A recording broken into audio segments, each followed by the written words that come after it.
ఇంగ్లాండ్‌తో జరుగుతున్న 3 వన్డేల సిరీస్‌లో తొలి మ్యాచ్ గెలిచి ఆధిక్యంలో ఉన్న భారత జట్టు నేడు జరగనున్న రెండో వన్డేలో కూడా విజయ ఢంకా మోగించి ఒక మ్యాచ్ మిగిలి ఉండంగానే సిరీస్‌ను కైవసం చేసుకోవాలనుకుంటోంది. ఎందుకనంటే టీ20 పరాభవం అలాంటిది మరి.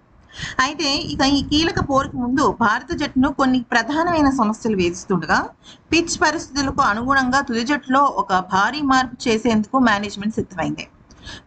కార్డిఫ్‌లోని సోఫియా గార్డెన్స్ వేదికగా ఈ రోజు ప్రారంభం కాబోతున్న రెండో వన్డే ఇక తొలి మ్యాచ్‌లో ఘనత విజయం సాధించినప్పటికీ కూడా ఈ సిరీస్‌లో ముఖ్యంగా రెండో మ్యాచ్ కూడా ఖచ్చితంగా గెలిచి తీరాలి అన్న ఉద్దేశంతో మ్యాచ్ చాలా హోరాహోరీగా సాగుతున్న నేపథ్యంలో ఇప్పుడు ఇంకొక ముఖ్యమైన విషయం ఏంటంటే రెండో వన్డేకి ముందు భారత శిబిరంలో కొంత ఆందోళన ఉంది.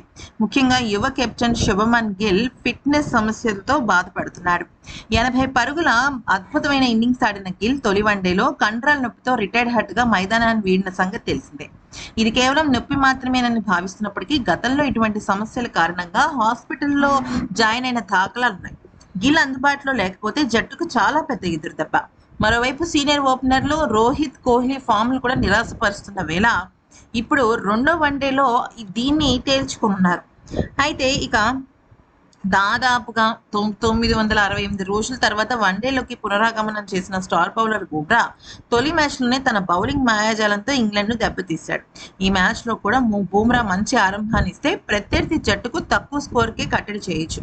అయితే ఇక ఈ సోఫియా గార్డెన్స్‌లో పిచ్ పేస్ బౌలింగ్‌కు అనుకూలంగా ఉండే నేపథ్యంలో ఇక యువ పేసర్ గుర్నూర్ బరార్ స్థానంలో ఎడమ చేతి వాటం ఫాస్ట్ బౌలర్ హర్షదీప్ సింగ్‌ను జట్టులోకి తీసుకోవడానికి ఎక్కువగా అవకాశాలున్నాయి. అదే జరిగితే స్పిన్నర్ కుల్దీప్ యాదవ్‌ని ఈ మ్యాచ్‌లో బెంచ్‌కే పరిమితం కావాల్సి ఉంటుంది. ఎందుకనంటే గుర్నూర్ బరార్ 9 ఓవర్‌లో 61 పరుగులు సమర్పించుకున్నాడు.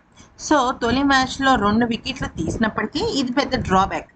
అందుకనే ఈ విషయంలో మార్పు అనేది ఖాయంగా కనిపిస్తోంది. సో హర్షదీప్ సింగ్ ఎంట్రీ అనేది కన్ఫర్మ్.